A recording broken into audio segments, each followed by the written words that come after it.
Praise the Lord. Let us continue the analysis of our study of book of Ephesians, which we started in the previous classes. And during the previous class, we have analyzed up to chapter 6 and 9, where we have seen three kinds of walks: walking in unity, walking in purity, and walking in harmony.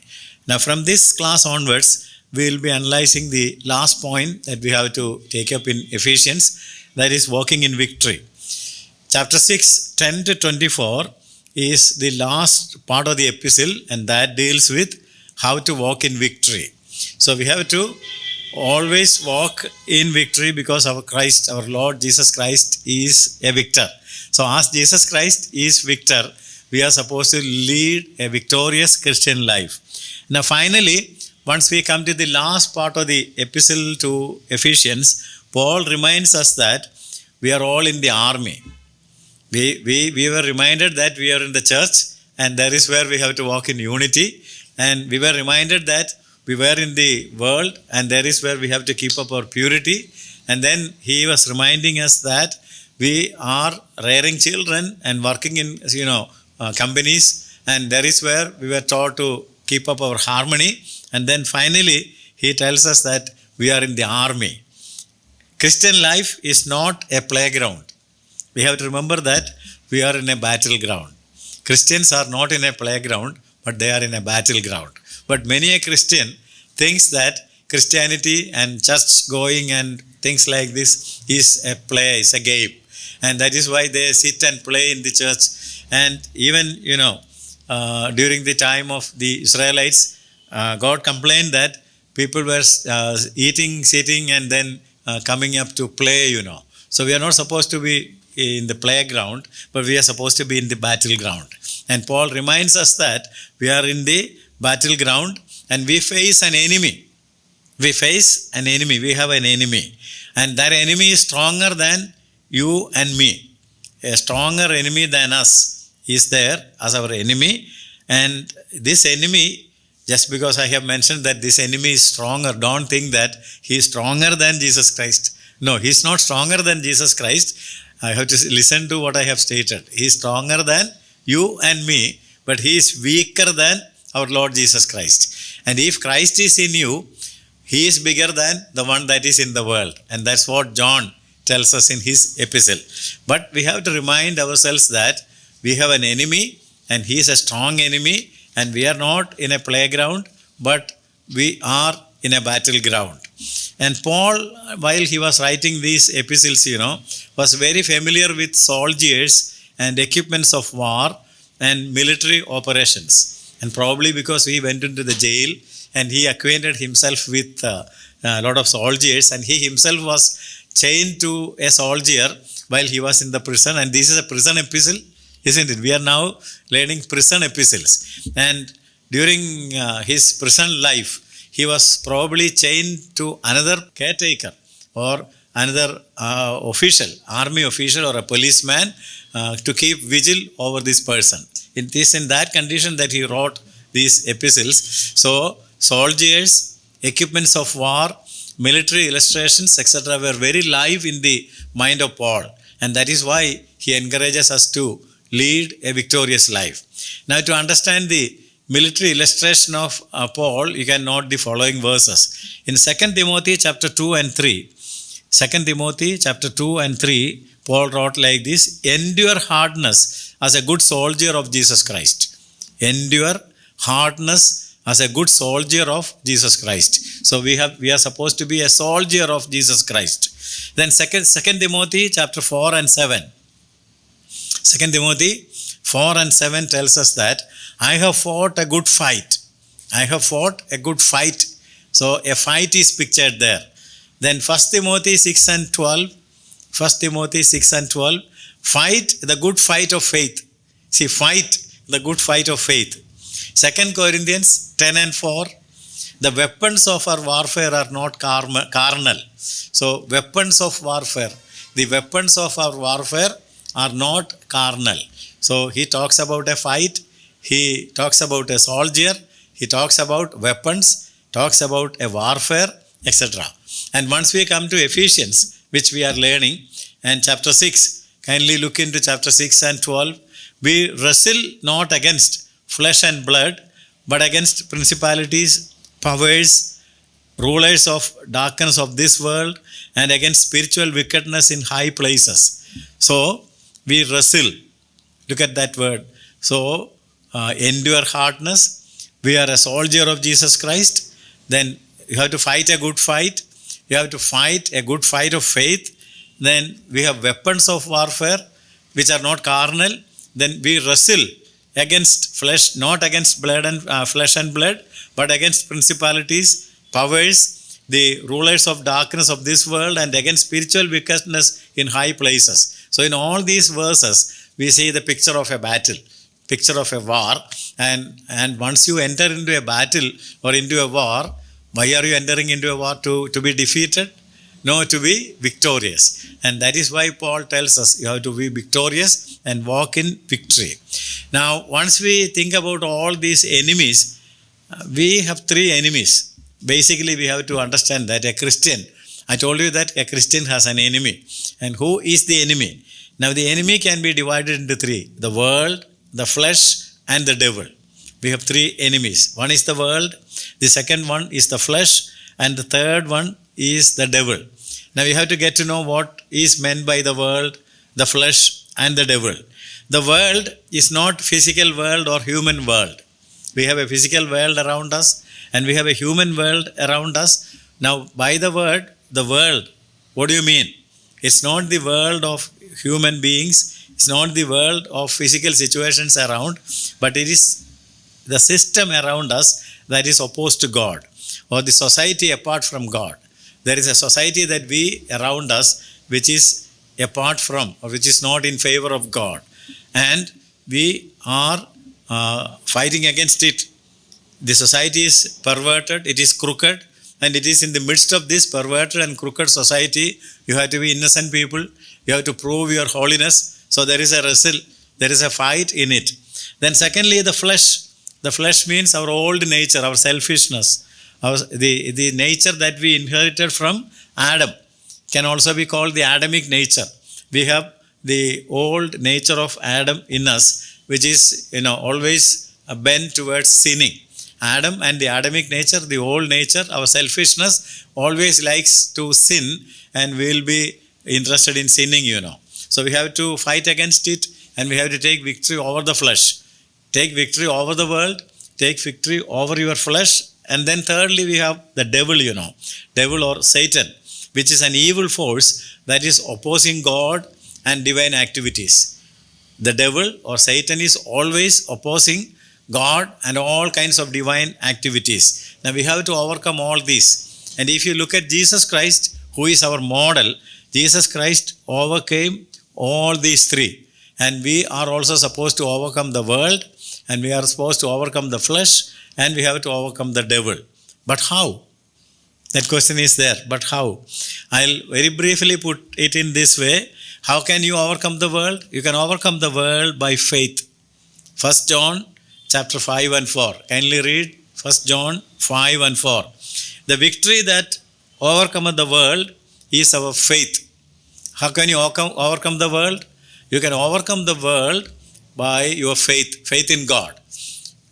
Put your faith and trust in God, and society may be perverted, may be wicked, and that may not be yielding, but your God is much greater than that. So if you have faith in God, then God can carry you through this perverted world or this wicked world which is against you.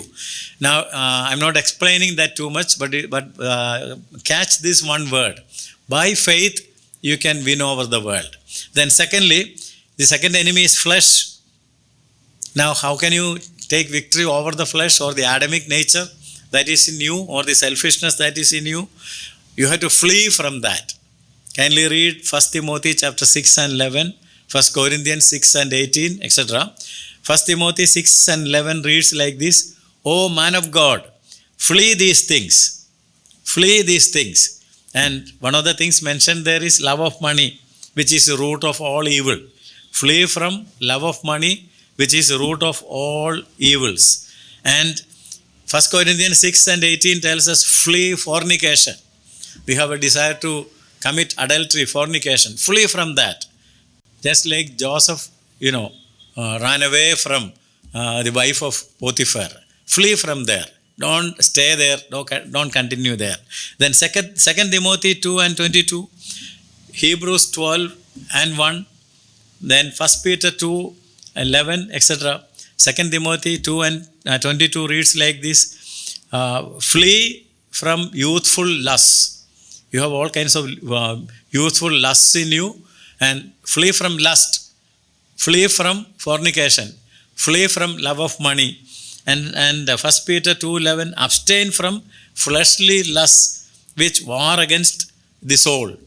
So lusts are warring against your spirit, so you have to run away from there. So running away, fleeing from there.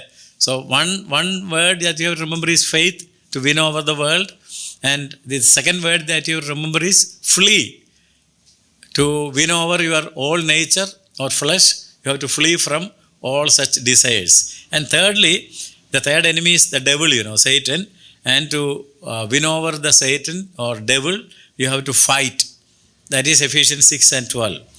We wrestle or we fight against. So we have to fight. So these three words are the techniques to overcome the world, the flesh, and the devil. To overcome the world, we need faith. To overcome flesh, we need to flee from there. And to overcome the devil, we need to fight against it. So that is how we can take victory. I hope you got an idea about it. Now, to walk in victory, once we talk about that, to walk in victory, first of all, we have to know our enemy. Then we have to have some equipment for fighting the enemy. And God has provided the equipment, so we have to know what is the provision of God. Then we need the energy to fight and some encouragement. So we'll be looking into these 4 areas. Number 1, know your enemy. Number 2, know the equipment that God has provided. Number 3, what is the energy for fighting? And number 4, get encouraged for fighting. Now let's take one by one. Now I've told you about 3 enemies, and you may be doubting why now this person is talking about only one enemy. Because this one enemy is the veteran, and all the other things are controlled by this one who is the devil, or world, flesh, and devil. Of the 3, who is the leader? It is the devil. And the devil is manipulating the society around you, and he is manipulating the old nature in you. So our real enemy is Satan, or the devil, who is revealed in the Bible using several names. Several names. Let me introduce some of them. The first name that you have to remember is the devil himself. What do you mean by the devil? The devil means accuser. Revelations chapter 12 and 9 gives you this term, the accuser. Devil means accuser, and that is used 33 times in the Bible. 33 times we can see the term devil or accuser. And another important name that we see for this enemy is Satan, which means adversary. 1 Peter 5 and 8 gives you the idea. You have an adversary, that is Satan. And that is used 36 times. So 36 times in the Bible, adversary Satan, and 33 times accuser, devil, is used in the Bible. And apart from these 2 terms, he is also known as the tempter. In Matthew chapter 4 and 3, we see the tempter coming close to Jesus Christ. So the devil or the Satan is known by other names like the tempter. Then he is also known as the murderer. John 10 and 10, he comes to murder or to kill and destroy. So he is the murderer. Then he is the liar. John 8 and 44, he is the liar and the father of lies. Then he is also the thief. John 10 and 10, the thief cometh to steal, kill and murder or destroy. So he is the thief, he is the murderer, he is the tempter, he is the liar. And then he is compared with several things, like the serpent. He is compared to the serpent coming to deceive Eve in Genesis chapter 3 and 1. And this person is also seen in Revelations chapter 12. And he is also seen as the lion in 1 Peter 5 and 8. And he is seen as the angel of light in 2 Corinthians 11, 13 to 15, the angel of light. He is also seen as the God of this age 2 Corinthians 4 and 4, the God of this age. He is pictured as the wolf in John 10 and 12. He comes in the shape of a lamb, but really he is a wolf. The picture of a wolf. He is again pictured as the bird which snatches away the sown seeds, In Matthew 13 and 5, he is pictured as the bird, and he is also pictured as the enemy. So there are several names and several symbols used for our enemy. The devil, Satan, tempter, murderer, liar, thief. He is pictured as the serpent, the lion, the angel of light, God of this age, wolf, bird, enemy, etc. Now, how did this person originate, or where did this person come from? Now, we have insight in the Bible in two passages about from where he came. That is Isaiah 14, 12 to 15, and Ezekiel chapter 28, 1 to 19. Now, what is the importance of knowing where from he came? Only if you know where from he came and what was his mistake, we will be overcome this person. To overcome the enemy, you must know who is the enemy and what is his origin and how he came into being. And that is explained in Isaiah and in Ezekiel. Isaiah 14 and Ezekiel 28. And once we study about our enemy, there are a lot of mysteries about him. And we may not be able to explore all the mysteries about him. But there is no mystery as to what he is doing and where he is going. Did you get it? There is no mystery about what he is doing. What is he doing? He is opposing God and the people of God. And where he is going is also very clear. Where is he going? He is heading towards the hellfire. The hellfire is prepared for him, eternal fire, and he is going there. So no mystery about what he is doing, and there is no mystery about where Satan is going. It's very clear. But once we look into all the other things, there is a lot of mystery, And basically we have to bear in mind that as he is a created being, Satan is a created being, and because he is not the creator, and because he is a creature or a created being, he is limited in his knowledge and activity.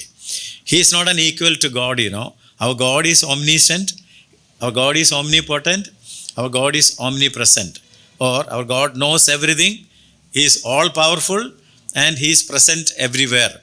But Satan is not. Satan is not knowing everything. He is not omniscient. He is not all powerful. There is limitations for him. He is not omnipotent, and he is not present everywhere, not omnipresent. That itself is his limitation. But then the next question comes, if he is not all knowing and all powerful and present everywhere, then how is he achieving things? He is achieving things through his organized helpers. He has an organized system of helpers, and that is what Ephesians speaks, like principalities, powers, rulers, spiritual wickedness in high places, etc. He has an organized system. 1/3 of the angels which fell with the devil or Satan is used by him as his helpers.